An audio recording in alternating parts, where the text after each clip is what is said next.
1, 2, 1, 2. Ça a l'air de marcher.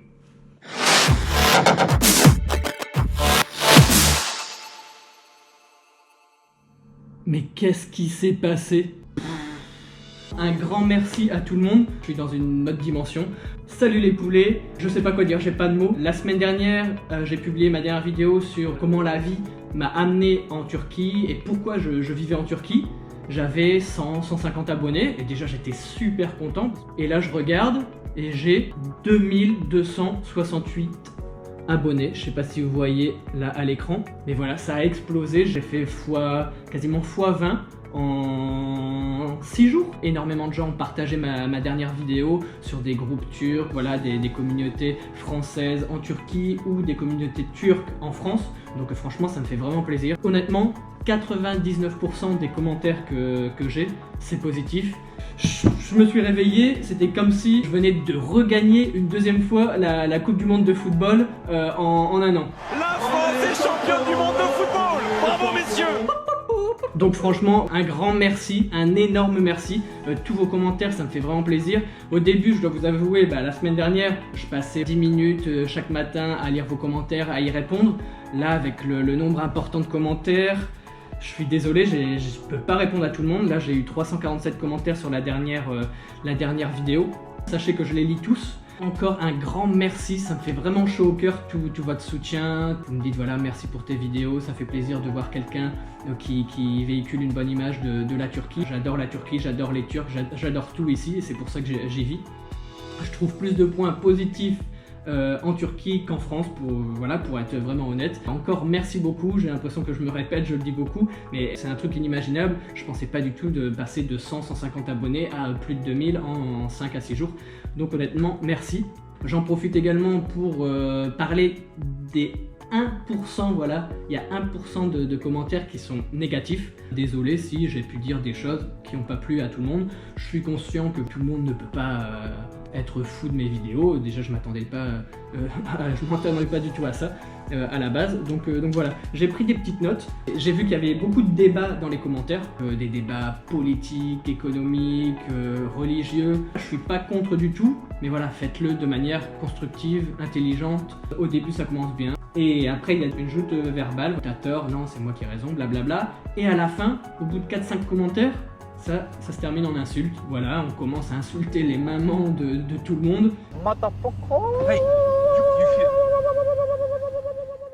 Et oh les gars, franchement détendez-vous, arrêtez d'en venir aux insultes. J'ai beaucoup de commentaires, il faut savoir que YouTube, dès qu'il y a des insultes, voilà, je vais pas les dire là, mais dès qu'il y a des mots vulgaires, que ce soit en anglais, en turc, parce que voilà, j'ai vu qu'il y avait des gens qui écrivaient des insultes en turc ou en français ou n'importe quelle langue. En fait, j'ai une rubrique commentaires en attente d'approbation. Si je vois qu'il y a des insultes, je ne les accepte pas, donc ne perdez pas votre temps à insulter les gens.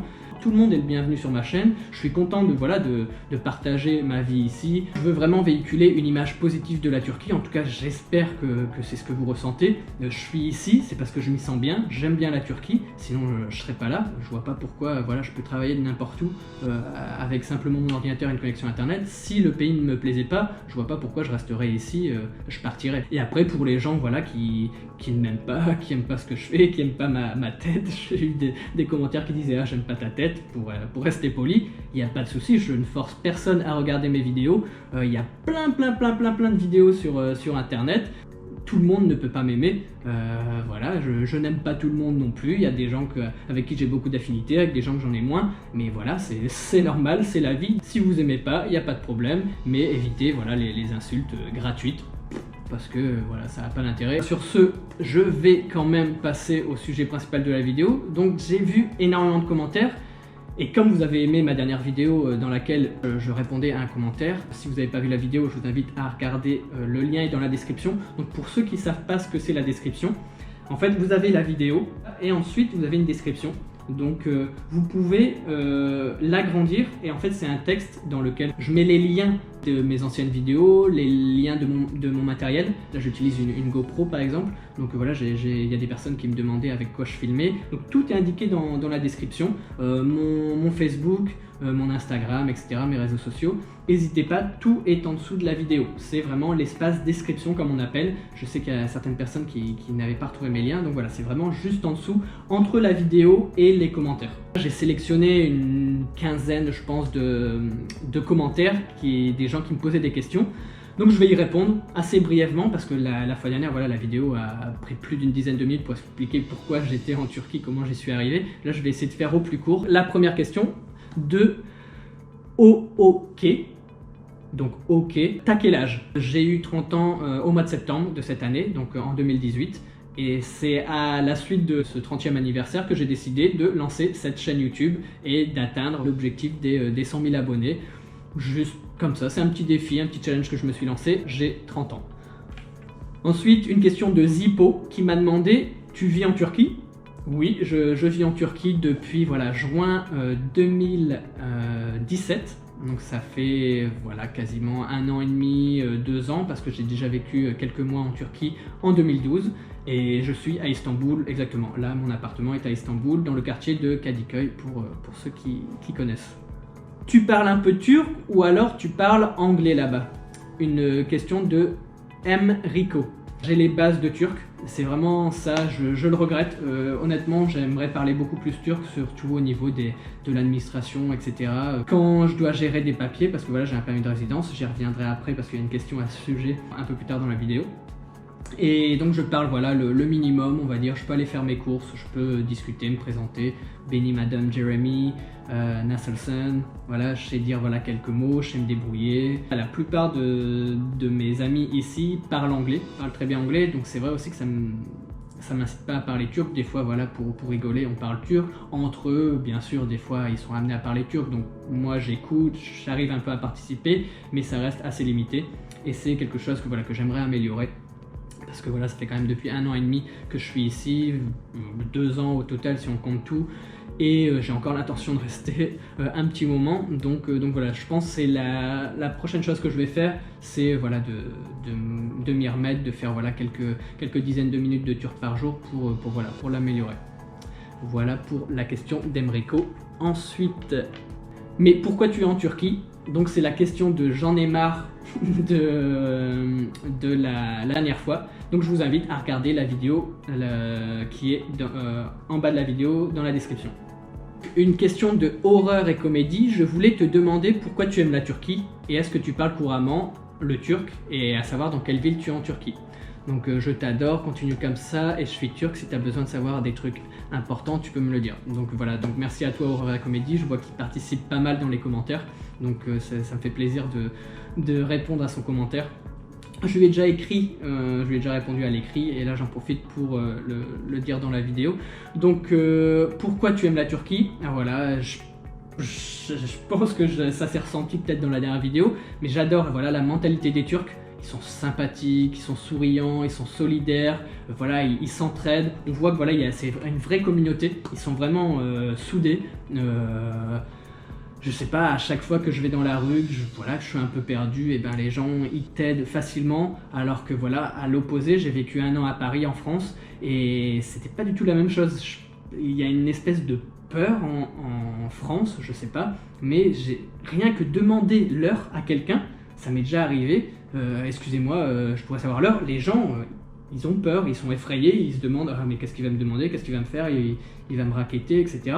Et c'est vraiment quelque chose que j'ai ressenti, une espèce de peur en France qu'il n'y a pas du tout en Turquie. C'est des peurs que je comprends pas. En Turquie, il n'y a pas du tout ça. Les gens, j'ai l'impression qu'ils sont moins stressés et surtout ils sont prêts à aider spontanément, pas comme en France. J'ai déjà vu en France, voilà, un gars, il tombe, il fait tomber ses affaires, et ben les gens passent et ils l'aident même pas. Alors que voilà, qu'est-ce que ça te coûte 10 minutes, même 10 secondes, 15 secondes de ton temps pour aider, savoir au moins si c'est pas blessé, etc. Et ça, je l'ai vu plein de fois. Voilà, en 1 année à Paris, voilà, j'ai vu ce genre de choses. que je ne retrouve pas du tout en Turquie, à Istanbul ou n'importe où. Donc voilà, donc j'adore la Turquie, voilà, pour les gens, comme je disais, pour le climat, pour voilà, mon groupe d'amis, c'est ma deuxième maison. On a tout ici, franchement, on a de la bonne nourriture, ça j'ai oublié dans la dernière vidéo, mais il y a de la nourriture, mais délicieuse, il y a une variété de plats. Bien sûr, en France, on a la gastronomie française, on a les plats voilà, étoilés, les restaurants, etc. En Turquie, ils n'ont pas du tout à rougir de leur cuisine parce que c'est délicieux. Donc voilà, pour la question sur pourquoi j'aime la Turquie, est-ce que je parle couramment, j'y ai répondu juste avant. Donc malheureusement, je ne parle pas assez turc, donc à mon plus grand regret. Et ensuite, à savoir dans quelle ville tu es, je suis donc à Istanbul. Une question de Spartali. Désolé pour la prononciation, hein. Je sais pas, c'est des pseudos ou des noms que je connais pas, mais voilà, désolé pour ça. Tu fais quoi comme travail? Tu es riche, tu as gagné au loto.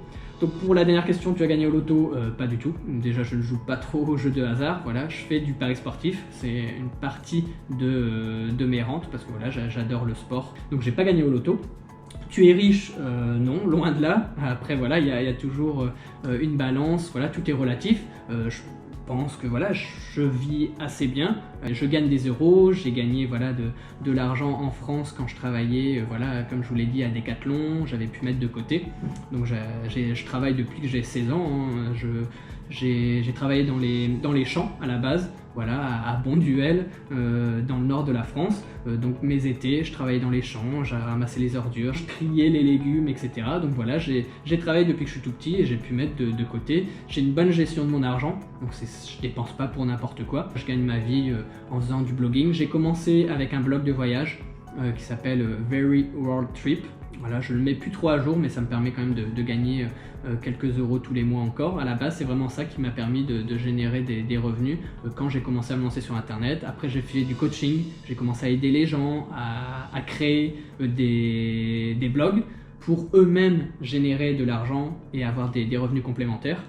Ensuite, je me suis lancé, voilà, j'ai fait une formation de montage vidéo, je me suis lancé dans le montage vidéo et donc j'aide encore là maintenant, je fais du montage vidéo pour des gens. Voilà, des vidéos de marketing aussi, des vidéos de vente, voilà, tout ce qui est relié à Internet. Mes activités sont vraiment très variées, j'aime pas mettre mes œufs dans le même panier.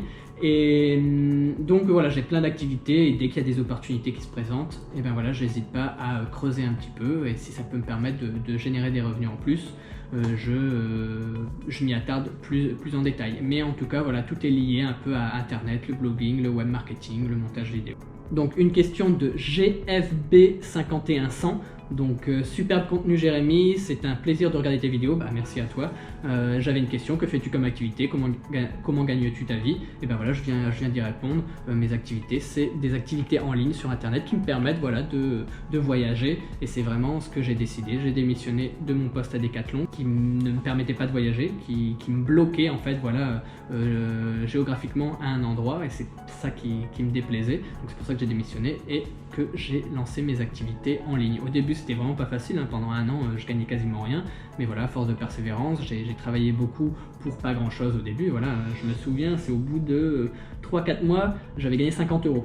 50 euros avec mon blog, c'est Trivago à l'époque qui m'avait envoyé un message pour mettre un lien sur mon site. Voilà, ils m'ont dit voilà, on te donne 50 euros, tu mets un lien permanent sur ton site pendant un an. Et on te rémunère 50 euros. Mais 50 euros pas par mois, hein, 50 euros pour l'année. Donc moi j'étais comme un fou et voilà, c'était mes premiers euros gagnés sur Internet. Et après voilà, j'ai pu gagner de l'argent grâce à la pub, grâce à des articles sponsorisés. Donc c'est écrire des articles pour des gens, voilà, pour des sociétés comme Emirates, Air France, Liligo, Booking, des choses comme ça, qui me contactent, qui disent voilà, nous on voudrait que tu parles de nous dans un article, on te rémunère en échange de la rédaction d'un article sur nous. Donc voilà, c'est une des possibilités qui me permettaient de gagner de l'argent à l'époque. Là maintenant je le fais un peu moins, vu que voilà, je fais plus du coaching, etc. Je fais un peu moins de rédaction, mais voilà, c'est pour vous donner une idée de comment je pouvais générer de l'argent tout au début quand j'ai commencé. Le Sou-Afrin, ton travail c'est blogueur, je comprends pas. À la base c'était blogueur, j'avais mon blog de voyage qui me permettait de gagner de l'argent, j'en ai créé un deuxième aussi. Et ensuite voilà, mes activités ont évolué et j'ai changé en fonction des opportunités qui se présentaient. Donc maintenant un long commentaire de Alov qui me dit voilà, tu pourrais faire une vidéo qui explique toutes les démarches avec le budget moyen en lira pour bien vivre seul par mois en Turquie, avec des sites en description pour trouver un appartement, combien il faut payer de charges. Voilà, ça pourrait en intéresser plus d'un. Parce que Alov souhaite s'installer prochainement en Turquie et elle galère par manque d'informations. Donc il faut savoir que voilà, le budget moyen, ça dépend de où tu vis. À Istanbul, voilà, comme je disais, c'est un peu plus cher que dans des autres villes. Après, à Istanbul, tu as tous les prix, hein. Plus tu es au centre, plus tu paieras cher, plus tu t'éloignes et moins ce sera cher. Ça dépend si, comme moi, tu veux quelque chose de meublé, si tu veux quelque chose non meublé et acheter toi-même voilà, ton canapé, ton lit, ton matelas, tes oreillers, etc. Donc ça dépend de plein de choses. Je te recommande, il y a un site qui s'appelle Saïd Binden. Je le mets dans la description. C'est là où j'ai trouvé personnellement cet appart. J'essaierai de faire une vidéo peut-être un petit peu plus détaillée prochainement pour expliquer un peu les démarches, comment j'ai fait, les annonces. Le site en plus c'est en anglais, c'est ça qui est pas mal. Donc voilà, après pour les charges tout dépend. Moi toutes ces charges comprises, c'est pour ça que je paye un peu plus cher. Après moi je suis vraiment dans le centre donc je paye encore plus cher. Il y a plein de conditions, plein de raisons, plein de facteurs qui font que les loyers peuvent être pas chers jusqu'à très cher. Voilà, après ça dépend vraiment de la ville et de ce que tu recherches. Ensuite, un commentaire de « Désolé, j'avais plus de batterie, j'espère que le plan voilà, est similaire au plan juste avant. » La dernière question pour conclure cette vidéo, qui va à mon avis être encore assez longue, une question de Hello Allah. Mais du coup, comme tu gagnes ta vie en France, tu es en mode touriste en Turquie, il faut sortir du pays tous les 90 jours, ou tu as un statut résident.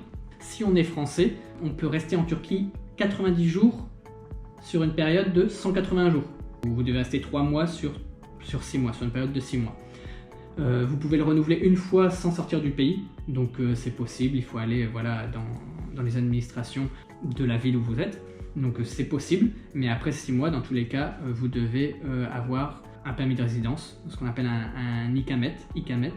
Personnellement, j'ai fait ma demande d'ikamet en ligne, donc c'est assez facile. C'est en anglais et en turc, il n'y avait pas en français, ou en français le site n'était pas encore terminé. Enfin bref, c'est assez simple, il faut suivre les étapes. Il y a quelques petites choses, mais tout est indiqué sur le site. Je vous mettrai le site dans la description, en dessous de la vidéo. Il faut simplement suivre les étapes et après, voilà, ils vont vous contacter pour avoir plus d'informations. Ils m'ont demandé des choses que je devais aller voir au notaire, genre le bail, je devais le faire tamponner, le rendre officiel auprès d'un notaire, je devais traduire des documents en turc. Donc voilà, il y a plusieurs choses. Je ferai peut-être une vidéo parce que j'ai une liste vraiment complète avec toutes les différentes étapes parce que je l'ai déjà renouvelé une deuxième fois. Je l'ai fait une fois et là je l'ai renouvelé encore pour 1 an. Donc là moi mon ikamet, je vais aller vous le chercher. Là j'ai mon ikamet. Les documents c'est pas très compliqué sauf pour le renouvellement. Quand je l'avais fait une deuxième fois là il demandait quand même plus de justificatifs pourquoi je voulais encore rester. C'était la dernière question de la vidéo, j'espère que ça vous a plu, j'espère que vous avez pu en savoir un peu plus sur moi, sur le pourquoi du comment un Français reste en Turquie. J'espère, je touche du bois, que cette vidéo va autant vous plaire que la dernière. Et prochainement, voilà, j'ai plein d'idées en tête avec tous vos commentaires, donc n'hésitez pas. N'oubliez pas, voilà, le pouce gris en l'air, n'hésitez pas à vous abonner, à partager, mais ça je pense que au vu de la dernière vidéo, je pense que vous savez déjà tout ça. Encore merci pour tout, merci pour votre soutien et je vous dis à bientôt les poulets. Tchuss!